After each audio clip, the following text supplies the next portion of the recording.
horor syahdu. Assalamualaikum Sobat Horor Syahdu. Sebelum cerita dimulai, jangan lupa tekan tombol subscribe, like, dan komen supaya channel ini terus berkembang.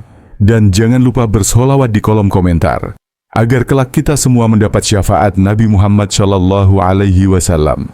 Shallallahu ala Muhammad Shallallahu Alaihi Wasallam.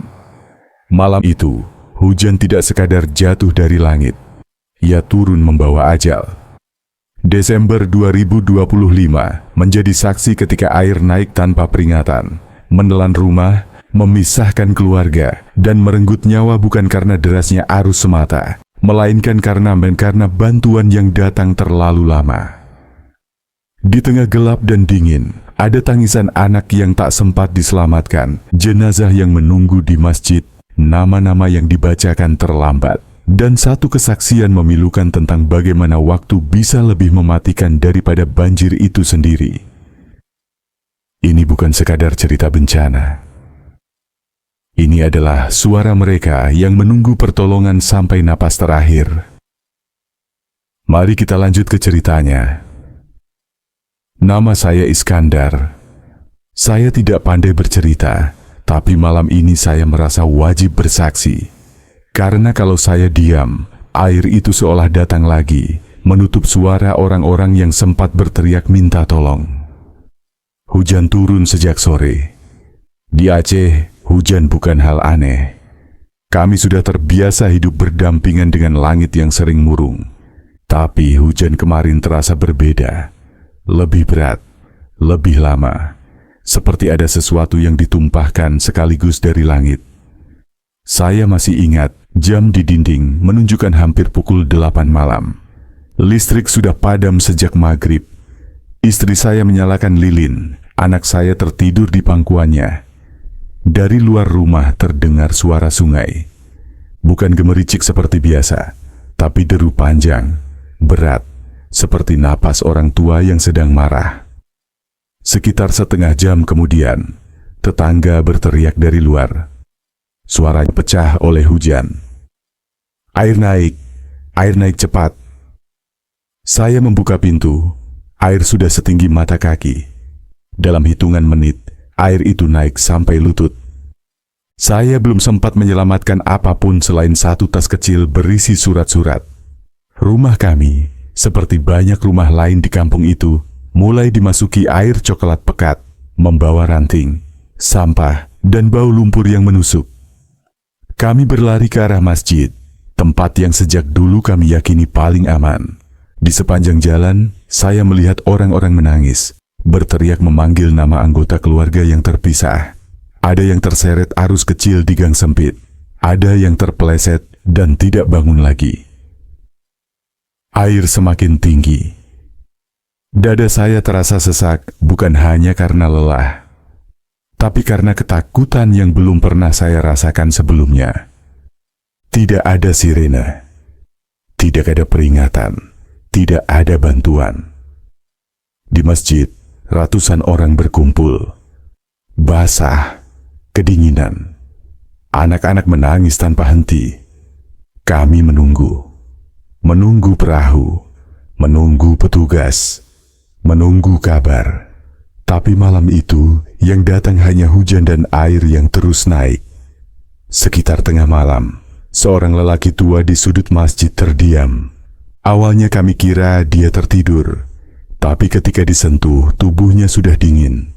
Tidak ada luka, tidak ada darah, hanya napas yang berhenti karena terlalu lama menunggu pertolongan. Saat itulah saya sadar, banjir ini bukan hanya tentang air, ini tentang waktu, tentang keterlambatan, tentang nyawa yang perlahan diambil, bukan oleh derasnya arus, tapi oleh sepi yang terlalu lama.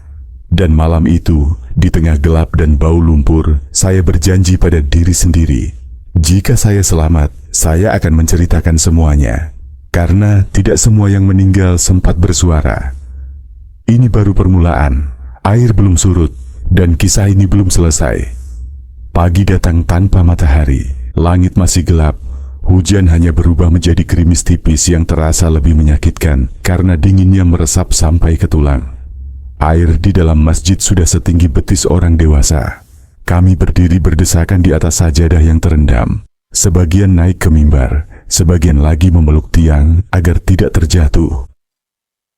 Anak saya mulai menggigil, bibirnya membiru. Istri saya memeluknya erat, tapi tubuh kami sama-sama basah. Tidak ada selimut, tidak ada makanan. Sejak semalam hanya air hujan yang sesekali kami minum dengan menengadah. Orang-orang mulai bertanya dengan suara pelan, seolah takut didengar air.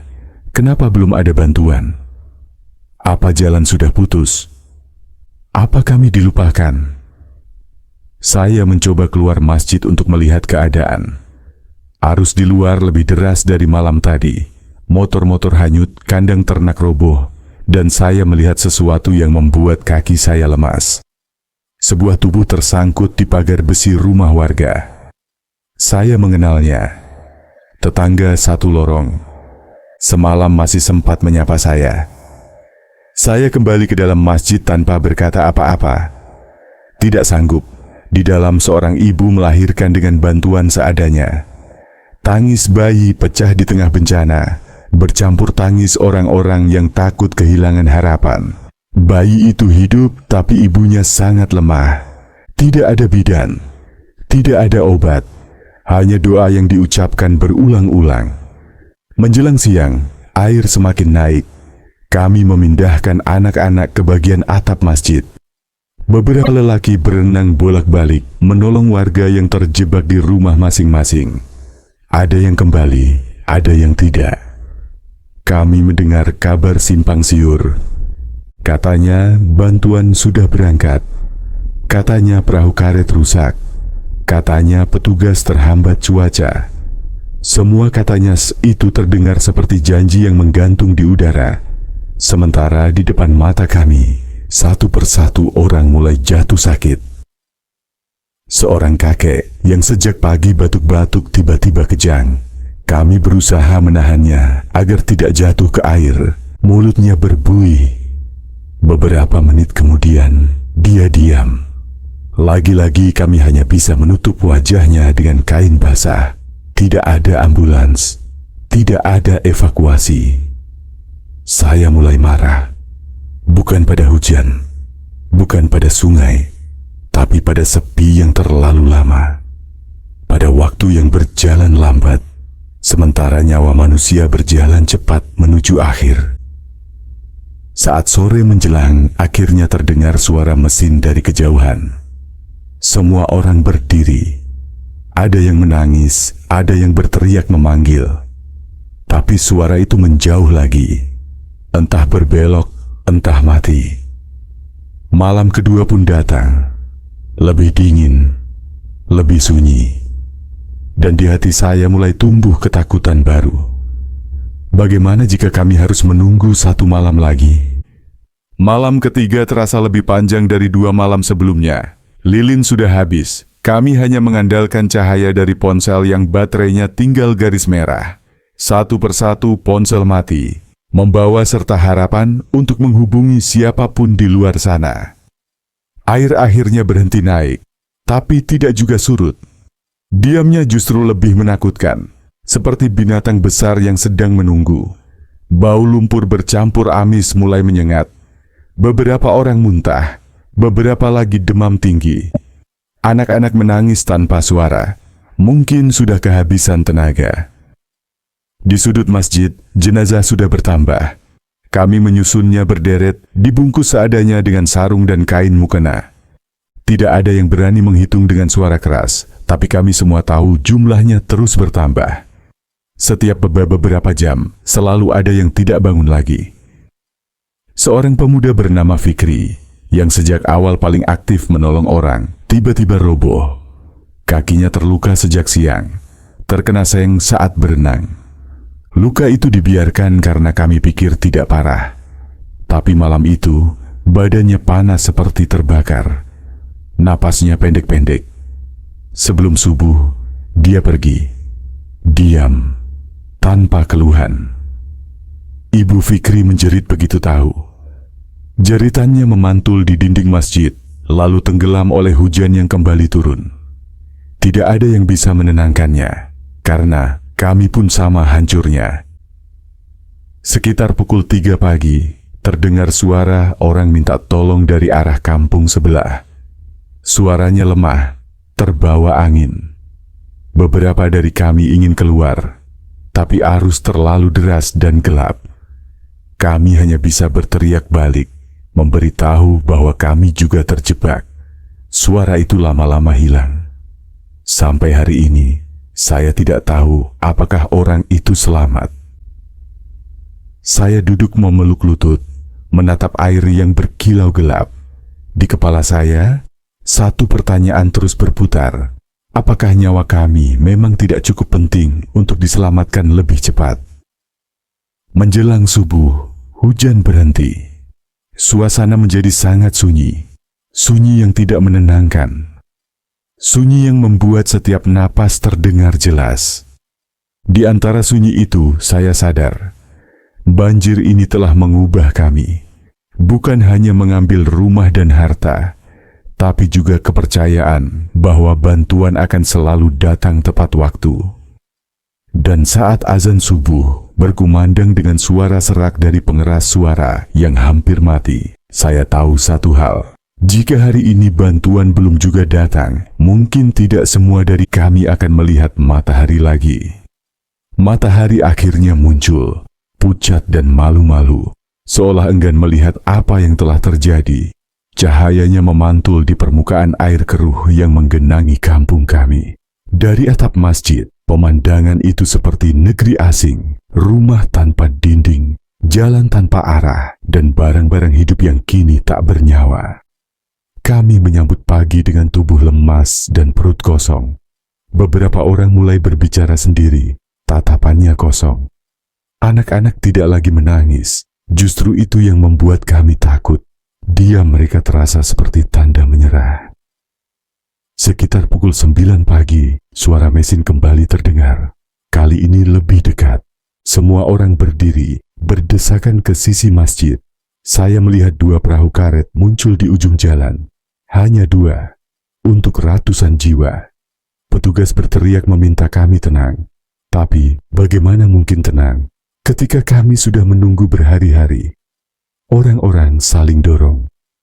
Beberapa ibu mengangkat anak mereka tinggi-tinggi sambil menangis minta diselamatkan duluan.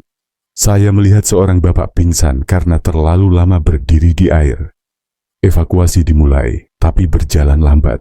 Perahu hanya bisa mengangkut beberapa orang sekali jalan. Prioritas anak-anak dan lansia, begitu kata mereka. Namun di tengah kekacauan, seorang ibu tua terjatuh saat hendak naik perahu. Kepalanya terbentur. Darah bercampur air. Petugas mencoba menolong tapi terlambat. Dia meninggal di pelukan anaknya, tepat di depan mata kami. Saya mulai gemetar, bukan karena dingin tapi karena marah yang tidak tahu harus diarahkan kemana. Air sudah mulai surut sedikit, tapi nyawa justru terus bertambah hilang. Saat giliran keluarga saya hampir tiba, seorang lelaki di belakang kami berteriak histeris. Anaknya kejang-kejang, tidak ada obat, tidak ada tandu. Petugas kebingungan. Akhirnya, anak itu tidak ikut dievakuasi. Dia meninggal 1 jam kemudian, saat perahu belum kembali. Ketika akhirnya saya dan keluarga naik perahu, saya menoleh ke belakang. Masjid itu masih penuh. Banyak yang tertinggal, banyak yang masih menunggu. Di tengah perjalanan menuju tempat pengungsian, saya sadar satu hal yang menyakitkan. Bantuan memang datang, tapi tidak pernah benar-benar tepat waktu. Dan bagi sebagian orang di kampung kami, pagi itu datang bukan sebagai penyelamat, melainkan sebagai saksi bahwa mereka sudah terlalu lama menunggu. Kami dibawa ke sebuah gedung sekolah yang dijadikan tempat pengungsian. Dari luar terlihat ramai, tapi begitu masuk, rasanya seperti dipindahkan dari satu masalah ke masalah lain. Lantai penuh lumpur, bau air kotor bercampur keringat, dan obat-obatan seadanya. Orang-orang duduk berdesakan, sebagian terbaring lemas tanpa alas. Istri saya langsung terduduk, anak saya tertidur di pangkuannya, napasnya pendek-pendek. Saya memanggil relawan, minta selimut, minta air hangat. Mereka hanya mengangguk, lalu berlalu. Bukan karena tidak peduli, tapi karena mereka kewalahan. Jumlah kami terlalu banyak, sementara bantuan terlalu sedikit. Di sudut ruangan, saya melihat beberapa jenazah ditutupi terpal biru. Mereka dievakuasi bukan sebagai orang hidup, tapi sebagai angka. Tidak ada tangisan keras lagi, mungkin air mata sudah habis sejak di masjid. Siang itu, makanan datang. Sepiring nasi dingin untuk dibagi berdua. Banyak yang muntah setelah makan. Perut mereka sudah terlalu lama kosong. Air bersih harus antre lama. Beberapa orang minum dari botol bekas tanpa tahu isinya benar-benar aman atau tidak. Seorang bapak di sebelah saya terus memanggil nama istrinya. Katanya terpisah sejak malam pertama banjir. Namanya tidak ada di daftar pengungsi. Tidak ada juga di daftar korban meninggal. Dia duduk dari siang sampai malam, menunggu namanya disebut. Tapi yang datang justru kabar lain. Istrinya ditemukan pagi itu, tersangkut di reruntuhan dapur rumah mereka. Malam tiba di pengungsian, tapi rasa aman tidak ikut datang. Anak-anak menangis ketakutan setiap kali mendengar suara hujan meski hanya rintik. Orang-orang terbangun karena mimpi buruk, berteriak seolah air kembali naik. Saya duduk menatap langit-langit gedung, mendengar bisik-bisik sesama pengungsi. Banyak yang mulai bertanya dengan suara getir, kalau bantuan datang lebih cepat, apa mereka masih hidup? Tidak ada yang menjawab, karena kami semua tahu jawabannya, tapi terlalu sakit untuk diucapkan. Malam itu, saya menyadari satu hal lagi. Selamat dari banjir bukan berarti selamat sepenuhnya. Bagi kami, penderitaan baru saja berganti tempat, dan kematian ternyata masih belum selesai menghitung siapa saja yang akan ia ambil. Pagi di pengungsian dibuka dengan panggilan nama lewat pengeras suara, nama orang hilang, nama korban meninggal. Setiap nama dibacakan, dada kami ikut berdegup, takut itu nama keluarga sendiri. Anak saya demam tinggi. Saya membawa dia ke tenda kesehatan. Antre panjang, obat terbatas. Perawat hanya bisa memberi penurun panas dan menyuruh kami menunggu. Kata tunggu kembali menghantui kepala saya. Di luar gedung, beberapa jenazah dimakamkan cepat-cepat. Tidak semua sempat dikenali. Ada yang dikubur tanpa keluarga. Hanya doa singkat. Lalu tanah menutup cerita hidup mereka. Siang itu keributan pecah. Seorang ibu histeris karena namanya tercatat sebagai korban meninggal, padahal dia masih hidup. Kesalahan data. Tangisnya berubah marah. Bagi kami, nama bukan sekadar tulisan, tapi penentu hidup dan mati. Hujan turun sebentar. Seketika semua orang panik. Anak-anak menjerit. Orang dewasa berdiri siaga, seolah siap lari lagi. Luka batin ternyata lebih dalam dari yang kami kira. Malamnya, saya menulis nama-nama yang saya ingat di selembar kertas. Tetangga, teman, orang yang sempat saya tolong. Takut jika suatu hari mereka hanya tersisa sebagai angka laporan. Dan di tengah gelap pengungsian saya sadar, banjir ini belum benar-benar pergi. Ia masih tinggal di kepala dan dada kami. Air mulai benar-benar surut. Beberapa warga nekat kembali ke kampung untuk melihat sisa rumah mereka. Saya ikut. Jalanan penuh lumpur setinggi mata kaki. Bau bangkai menusuk hidung. Di bekas rumah saya hanya tersisa dinding retak dan perabot rusak. Foto keluarga hanyut, pakaian menempel di pagar. Tapi yang paling membuat saya gemetar adalah temuan di tepi sungai. Sebuah tas sekolah. Di dalamnya masih ada buku tulis dengan nama seorang anak yang saya kenal. Tak jauh dari situ, warga menemukan tubuh lain, tersangkut akar pohon. Sunyi menyelimuti kami. Tidak ada teriakan. Kami sudah terlalu lelah untuk menangis. Sungai itu tampak tenang, seolah tidak pernah berbuat apa-apa. Tapi kami tahu ia menyimpan banyak rahasia yang belum terungkap. Sore harinya, kabar menyebar cepat. Masih ada korban yang belum ditemukan. Tim pencari datang terlambat ke beberapa titik. Lagi-lagi terlambat. Saat kembali ke pengungsian, saya membawa lumpur di kaki dan beban di hati. Banjir mungkin sudah pergi, tapi rahasianya masih terus muncul, satu demi satu. Pengungsian mendadak ramai. Mobil bantuan berdatangan, kardus-kardus diturunkan, kamera ikut menyala. Orang-orang diminta berbaris rapi, seolah penderitaan kami baru saja dimulai hari ini. Bantuan dibagikan cepat, tapi rasa pahit tetap tinggal. Banyak yang berbisik pelan. Kalau dari awal begini, mungkin ceritanya beda. Tidak ada yang berani mengatakannya keras-keras. Saya melihat seorang ibu menerima selimut sambil menatap kosong ke depan. Anak yang seharusnya memakainya sudah dimakamkan kemarin. Selimut itu jatuh dari tangannya tanpa suara. Di sudut lain, petugas mendata ulang korban. Angka berubah lagi, nama bertambah. Nama berkurang. Seolah nyawa bisa direvisi. Malamnya, pengungsian kembali sepi. Kamera pergi. Mobil bantuan melaju.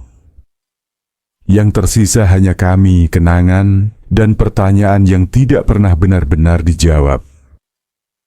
Dan di hati saya, muncul satu keyakinan pahit. Bantuan memang datang, tapi kesunyian selalu lebih dulu. Kami mulai kembali menetap di sisa kampung. Tidak lagi ramai seperti dulu. Tidak ada suara radio. Tidak ada anak-anak bermain. Yang terdengar hanya langkah kaki di atas lumpur kering. Rumah-rumah berdiri tanpa pintu. Banyak yang memilih membongkar sendiri karena takut roboh sewaktu-waktu. Setiap puing seperti mengingatkan siapa saja yang dulu tinggal di sana. Di lapangan kecil, warga berkumpul membicarakan rencana hidup selanjutnya. Tapi pembicaraan sering terhenti karena selalu ada yang teringat anggota keluarga yang tidak ikut duduk bersama. Malam pertama, kembali ke kampung terasa mencekam. Gelap, sunyi. Suara sungai terdengar jelas, membuat kami sulit memejamkan mata. Saya berdiri di depan rumah, menatap aliran air yang kini tenang. Dalam hati, saya bertanya, apakah kampung ini masih mau menerima kami? Atau justru sedang menunggu cerita buruk berikutnya? Dan saat angin malam lewat membawa bau lumpur, saya sadar kampung ini masih hidup, tapi suaranya telah diambil oleh banjir. Episode 10, kesaksian yang tersisa. Hari-hari berlalu, tapi bayangan banjir tidak pernah benar-benar pergi. Kampung kami mulai dibangun kembali, pelan dan penuh luka. Ada rumah baru, tapi tidak ada tawa lama yang ikut kembali. Setiap kali ada rapat warga, selalu ada satu kursi kosong yang dibiarkan begitu saja. Untuk yang tidak sempat pulang, untuk yang namanya hanya tinggal di ingatan. Saya menulis semua ini bukan untuk menyalahkan siapapun, tapi agar kejadian kemarin tidak tenggelam bersama lumpur. Karena yang paling menakutkan dari banjir bukanlah airnya, melainkan lupa. Jika suatu hari cerita ini dibaca orang lain, saya berharap mereka mengerti. Kami tidak hanya kehilangan rumah, kami kehilangan waktu. Dan waktu yang terlambat tidak pernah bisa menebus nyawa. Nama saya Iskandar. Saya selamat. Tapi sebagian dari saya ikut hanyut bersama mereka yang tidak sempat menunggu bantuan datang. Sebulan setelah banjir, kampung kami berdiri setengah hidup. Ada dinding baru, tapi banyak pintu tak pernah dibuka lagi. Nama-nama korban kini terpahat di papan sederhana dekat masjid, dibaca pelan setiap selesai salat. Saya kembali ke sungai tempat semuanya bermula. Airnya tenang, memantulkan langit seperti tidak pernah bersalah. Tapi kami tahu, di sanalah waktu kami direnggut, oleh deras yang datang tiba-tiba dan bantuan yang datang terlambat. Orang-orang mulai bekerja lagi, menyapu lumpur, menanam ulang, mencoba tertawa meski patah. Namun setiap hujan turun, dada kami kembali sesak. Trauma menjadi bagian dari cuaca. Saya menutup kesaksian ini dengan satu harapan. Semoga cerita ini cukup keras untuk mengingatkan, agar kelak saat air naik lagi di tempat lain, waktu tidak kembali kalah oleh kelalaian. Karena yang paling menyakitkan dari banjir Aceh kemarin bukan hanya yang hanyut, tapi mereka yang sebenarnya masih bisa diselamatkan, jika saja pertolongan datang lebih cepat.